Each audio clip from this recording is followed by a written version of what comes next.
Sir నమస్కారం sir. నమస్కారం. Sir ఇప్పుడు మీ హయాంలో అధికార పక్షం వాళ్ళు, అలాగే ప్రతిపక్షంలో ఎలా ఉండేది సార్? వాళ్ళ సంబంధాలు, బాంధవ్యాలు ఎలా ఉండేయి? సంబంధ అంటే బాంధవ్యాలంటే ఏముంటాయి మేమున్నప్పుడు మేము కాంగ్రెస్ పార్టీలో ఉన్నాము. హ్మ్. మేము ప్రతిపక్షంలో ఉన్నాము 85 నుంచి 89 వరకు. 89 నుంచి 94 వరకు కాంగ్రెస్ పార్టీ అధికారంలోకి వచ్చింది. తెలుగుదేశం పార్టీ ప్రతిపక్షంలో ఉన్నారు. హ్మ్. యూ బయట వచ్చినప్పుడు ఒకరికొకరు బాగానే మాట్లాడతారు. లాబీల్లో గానీ, ఎక్కడైనా గానీ, ఫంక్షన్స్‌లో గానీ కలిసినప్పుడు మంచిగానే మాట్లాడతాం. మేము శత్రుభావం ఏమి ఉండదు. హ్మ్. కానీ శాసనసభలో వెళ్ళినప్పుడు మేము ప్రతిపక్షంలో ఉన్నప్పుడు, ఇప్పుడు తెలుగుదేశం పార్టీ అధికారంలో ఉన్నప్పుడు చేసే పరిపాలనలో వచ్చిన సమస్యల గురించి మాట్లాడుతుండేవాళ్ళం. హ్మ్. మంచివా? చెడ్డవా? ఇవి ఉపయోగమా? ఉపయోగం లేదా? అని ఇటువంటివన్నీ మాట్లాడుతున్నాము. హ్మ్. మళ్ళీ లాబీల్లోకి వస్తే గనుక మంచిగానే మాట్లాడుతుంటాము. అక్కడున్నప్పుడు పార్టీ తరపున కాంగ్రెస్ పార్టీ సిద్ధాంతాల తరపున కాంగ్రెస్ పార్టీ చెప్పిన అభిప్రాయాలను హ్మ్. బేరీజ్ వేసుకొని తెలుగుదేశం పార్టీలో ఏం తప్పులు చేస్తున్నారనేటి విమర్శలు చేస్తున్నాం. హ్మ్. అంటే ప్రభుత్వం ఏదైనా తప్పులు చేస్తే వాటి మీద విమర్శిస్తున్నాం. మళ్ళీ మేము అధికారంలోకి వచ్చినప్పుడు వాళ్ళు కూడా అంతే. అప్పుడు సిపిఐ, సిపిఎం, తెలుగుదేశం అందరూ కలిసి కూడా ప్రతిపక్షంలో ఉండేవాళ్ళు. హ్మ్. వాళ్ళు కూడా ఏమైనా ప్రభుత్వంలో లోటుపాటున్నా అవి ఉన్నా సమస్యలున్నా వీరెత్తి చూపిస్తుండేవాళ్ళు. హ్మ్. మళ్ళీ బయటకు వస్తే మంచిగా మాట్లాడుతుండేవాళ్ళం. అంతే. అంత మేరకే ఉండేది. ఇప్పుడు ఉన్నటువంటి వ్యక్తిగత ఇప్పుడు విమర్శలాగా మరి పరిస్థితులు ఏమిట్రానంటే 2 పార్టీలే ఉన్నాయి. ఒకటి ఏమిటి, తెలుగుదేశము వాళ్ళ కూటమి, హ్మ్. జనసేన కూడా అందులో భాగం, బీజేపీ అందులో భాగం ఉండాలి. అవును. ఒకటేమో వైఎస్ఆర్సీపీ. హ్మ్. కాంగ్రెస్ పార్టీ అంటే కొంచెం బలహీనంగా ఉందనుకోండి. అవునండి. ఉండేది 2 పార్టీలే. అయితే ఏమైతుందంటే వ్యక్తిగత దూషణలకు ఎక్కువ ప్రాధాన్యతనిస్తున్నారు. హ్మ్. కానీ శాసనసభలో ఎవరు మాట్లాడడం లేదు. అవునండి. ఎందుకంటే శాసనసభలో వైసీపీకి 11 సీట్లే వచ్చినాయి. అవునండి. కానీ శాసనసభకే వెళ్ళమని వాళ్ళు శాసనసభకే వెళ్ళటం లేదు. హ్మ్. కాబట్టి శాసనసభలో ఏం మాట్లాడడం లే. బయట ఏదో పత్రికల్లో దూషణలు మాట్లాడుకుంటున్నారు. ఇంక ఏం కంపారిజన్ చేయమంటారు? హ్మ్. 10 మందిని, 20 మందిని శాసనసభకు వెళ్ళి శాసనసభ వేదికను ఉపయోగించుకోవాలి కదా! అవునండి. ఉపయోగించుకోకుండా పత్రికల్లో స్టేట్మెంట్లు ఇచ్చుకుంటా, దూషణలు చేసుకుంటే హ్మ్. ఏం కంపేర్ చేయమంటారు చెప్పండి? అప్పటి రాజకీయాలకు, ఇప్పటి రాజకీయాలకు. పూర్వం అంటే కొన్ని రాజకీయ పార్టీలు అయితే ఒకే ఒక సభ్యుడు ఉండేవాడండి. ఒక ఒక బీజేపీ తరపున ఒకళ్ళు ఒక ఎంపీయో లేకపోతే అలా ఉన్నట్టు కూడా సందర్భాలు ఉన్నాయి. అయినా అవును. సరే వాళ్ళు అటెండ్ అయ్యారండి. ఉమ్మడి రాష్ట్రంలో ఓంకార్ ఒక్కడే ఉండే ఆ హ్మ్. పార్టీ తరపున. ఆయన ప్రతి సబ్జెక్టు మీద మాట్లాడుతుండే ఓంకార్ గారు. హ్మ్. సిపిఐ మాట్లాడుతుంది, సిపిఎం మాట్లాడుతుంది, బీజేపీ మాట్లాడుతుంది, హ్మ్. తెలుగుదేశం పార్టీ కూడా మాట్లాడుతుంది మేము అధికారంలో ఉన్నప్పుడు. అవునండి. హ్మ్. తెలుగుదేశం అధికారంలో ఉన్నప్పుడు బీజేపీ మాట్లాడుతుండే, ఓంకార్ గారు మాట్లాడుతుంది, హ్మ్. సిపిఐ మాట్లాడుతుండే, సిపిఎం మాట్లాడుతుండే, కాంగ్రెస్ వాళ్ళు మాట్లాడుతుంటారు. హ్మ్. ప్రభుత్వ పక్షము ప్రతిపక్షంగా వ్యవహరిస్తున్నారు రెండు. హ్మ్.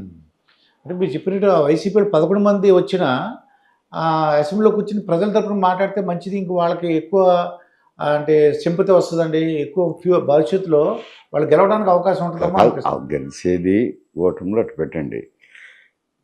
11 మంది ఉన్నా కానీ హ్మ్. వాళ్ళ విధి నిర్వహించవచ్చు కదా శాసనసభ్యులుగా. అవునండి. వాళ్ళ నిర్వహించడానికి ఇబ్బంది ఏముంది అంట.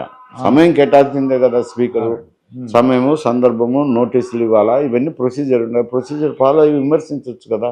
హ్మ్. ఈ కూటమి ప్రభుత్వం చేసే తప్పులను కానీ, పరిపాలన గురించి కానీ, వేటినైనా కానీ విమర్శించవచ్చు. తప్పేముంది? హ్మ్. ఏం మెజారిటీ ఉంటే మనం రోజు ఫైటింగ్‌కి పోతాం. యుద్ధానికి పోతాంటే సరేలే. వాళ్ళ స్ట్రెంగ్త్ ఏమిటి, మన స్ట్రెంగ్త్ ఏమిటి బేరీజ్ చేసుకుంటాం. హ్మ్. ఈ పరిపాలనలోనే లోటుపాట్లను విమర్శించడము, తప్పులను వేలెత్తి చూపించడము. హ్మ్. దానికెందుకు భయపడాలా? అంటే ఇప్పుడు జగన్మోహన్ రెడ్డి గారు ఓడిపోయారండి. అంటే ఓడిపోవడం అంటే 11 సీట్లొచ్చినియి. ఈయనేమో ముఖ్యమంత్రిగా ఉండి ఒక ఆయనకి ఇబ్బందయితే మిగతా 10 మందిని పంపించొచ్చు అనుకున్నారు మీలాగా. ఆయనకేమి ఇబ్బంది? అంటే ఆయనకు ప్రతిపక్ష హోదా రాదులెండి. హ్మ్. ఎందుకంటే 1/10 ఆఫ్ ది సీట్స్ ఉంటేనే ప్రతిపక్ష హోదా వస్తది. హ్మ్. ఎందుకంటే ఇంతకుముందు లోక్సభలో కూడా ఇదే సమస్య వచ్చింది కదా. హ్మ్. ప్రతిపక్ష పార్టీలకు సఫిషియెంట్ స్ట్రెంగ్త్ లేకపోతే కాంగ్రెస్ పార్టీకి కూడా హోదా ఇవ్వలేదు కదా. ఇవ్వలేదు. ఎక్కడైనా కానీ 1/10 ఆఫ్ ది స్ట్రెంగ్త్ హౌస్‌లో 1/10 స్ట్రెంగ్త్ వస్తేనే ప్రతిపక్ష హోదా ఇస్తారు. హ్మ్. లేకపోతే ప్రతిపక్ష నాయకుడు మాట్లాడొచ్చులేండి. కొంత ఇంపార్టెన్స్ ఇస్తారండి, తప్పకుండా స్పీకర్ గారు ప్రతిపక్ష నాయకుడికి ఇంపార్టెన్స్ ఇస్తారు. అంటే ఇప్పుడు కానీ నాకు ప్రతిపక్ష హోదా కావాలంటారు. ఎట్టొస్తుంది? రాదు కదా. నీకు నామ్స్ ప్రకారం రాదు. నామ్స్ ప్రకారం ఇవ్వకపోతే ఆ కూటమి ప్రభుత్వానికి తప్పు అవుతుంది. నామ్స్ లేకుండా నువ్వు అడిగితే గొంతెమ్మ కొరకు అవుతుంది. కానీ నీ విద్యుత్ ధర్మాన్ని నువ్వు నిర్వర్తించాలి కదా, ప్రతిపక్ష నాయకుడుగాను ప్రతిపక్ష పార్టీగాను నీవు బాధ్యతని నిర్వర్తించాలి. అంతేగాని నాకు హోదా ఇవ్వలేదు కాబట్టి నేను అసెంబ్లీకి పోనంటే ప్రజలేం తెలియకుండా పోతుందా ఈ విషయం? అంటే కొంతమంది ఏమంటారంటే జగన్మోహన్ రెడ్డి గారు ఒకవేళ అసెంబ్లీకి వెళ్ళారనుకోండి, ఈ కూటమి ప్రభుత్వం వాళ్ళు హేళన చేస్తారేమో. ఏమిటికి హేళన చేస్తారండి? నువ్వు సబ్జెక్టు మారితే ఎందుకు హేళన చేస్తారు? సబ్జెక్టు మాట్లాడితే ఎందుకు హేళన చేస్తారు అంట. ఇప్పుడే తెలుగుదేశం పార్టీకి మెజారిటీ ఉండే, మేము ప్రతిపక్షంలో ఉన్నప్పుడు విమర్శ చేస్తా అంటాం కదా. వాళ్ళు ఏదో మెజారిటీ ఉన్నదే ఏం చేస్తారని ఆలోచన చేయలేదు కదా. దానికి కొట్లాటకు పోతుంటే యుద్ధానికి పోతుంటే దానికి ధైర్యము స్ట్రెంగ్త్ ఇవన్నీ చూసుకుంటాం. రాజకీయ పక్షాలు పాలన గురించి తప్పులను చూపించేదానికి దానికి ఎందుకు భయపడాలా? నెంబర్లు చూడాలా? అవసరం లేదు. మీరు మాజీ హోంమంత్రి కాబట్టి రీసెంట్గా తమిళనాడు 9 మంది పోలీసులు వాళ్ళు ఉరిశిక్ష చేశారండి. పోలీసులకి కస్టోడియల్ టార్చర్ వేశారు. మీరు చూసే ఉంటారు. 9 మందికి పోలీసు డిపార్ట్మెంట్ వాళ్ళకి ఉరిశిక్ష అండి. మరి ఎంపీ అయినటువంటి రఘురామకృష్ణరాజు గారిని కూడా కస్టోడియల్ టార్చర్ పెట్టారు కొంతమంది ఆఫీసర్లే చెప్తున్నారు. వాళ్ళకి ఏమి ఇంతవరకు అంటే అది కేసు పెడతారులేండి కస్టోడియల్. ఆడ వచ్చింది ఏమిటి సమస్య? మీరు రఘురామరాజుది అది కంపేర్ చేయకూడదు, ఇది పొలిటికల్. రఘురామకృష్ణరాజుది కావాల్సికే వైసీపీ ప్రభుత్వము అప్పుడు ఆయన్ని ఇబ్బంది పెట్టాలనే ఒక ఆఫీసర్ని వేసి కావాల్సికే అతన్ని ఒత్తిడి చేసి అతని ద్వారా చేయించినారు. అది క్లియర్ కాజ్ ఆఫ్ టార్చర్ లేదండి. ఆయన ప్రొసీడ్ అయ్యేదానికి ఉంది. ఇప్పుడు ఆ గవర్నమెంట్లో ఉన్నాడు, డిప్యూటీ స్పీకర్గా ఉన్నాడు, అతను ప్రొసీడ్ అయ్యేదానికి అతనికి అవకాశం. ఇక్కడ వచ్చేసరికి సమస్య వేరు. ఇప్పుడేం వాళ్ళు క్రిమినల్స్ కాదు. ఏది దొంగతనం చేసింటే దాని విషయం రాబట్టడంలో ఏదో పొరపాటు జరిగిందంటేనే ఎవరైనా ఆలోచన. అటువంటిది కాదు కదా. ఏమి రానంటే కరోనాలో గైడ్ లైన్స్ ఉన్నాయి కదా, అప్పుడు ఆ గైడ్ లైన్స్ పాటించలేదని వాళ్ళని అరెస్ట్ చేసినారు. ఏదో మూతికి గుడ్డ పెట్టుకోలేదనో ఇట్లాంటివి ఏవో ఉన్నాయి కదా. మాస్క్ లేదా షాప్ ఓపెన్ చేశాడట, షాప్ ఓపెన్ చేయడము ఇట్లాంటివి ఏవో ఉంటే దానికి అరెస్ట్ చేసినారు. దానికి అంత తీవ్రంగా కొట్టి సచ్చేటట్టు కొట్టాల్సిన అవసరం ఏమిటి? అందుకే అప్పుడు జడ్జి గారు కూడా సీరియస్ వ్యూ తీసుకున్నారు. వేరే విషయం అయితే వేరు. ఇక్కడ మీరు కరోనా గైడ్ లైన్స్ను వైలేట్ చేసినారని అంత చనిపోయేటంత తీవ్రంగా కొట్టాల్సిన అవసరం ఏమని సీరియస్గా తీసుకున్నారు. అదే న్యాయమే కదా. పోలీసులు అధికార దర్పం ఉపయోగించినట్టే కదా, ప్రజల శ్రేయస్సు కోసం ఆలోచన చేసినట్టు కాదు కదా. అందుకు ఆయన ఆ స్టాండ్ తీసుకున్నారు. అంటే రెండు కూడా కస్టోడియల్ టార్చరే కాదు, అది వేరు ఇది వేరు. అది వేరు ఇది వేరు అంటారా? అది పొలిటికల్.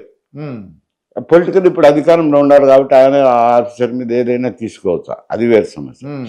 ఇది అమాయక ప్రజలు ఏదో కరోనా గైడ్ లైన్స్ వైలేట్ చేసినారని దాన్ని ఆడ ప్రభుత్వమే ఇన్వాల్వ్ అయ్యింది.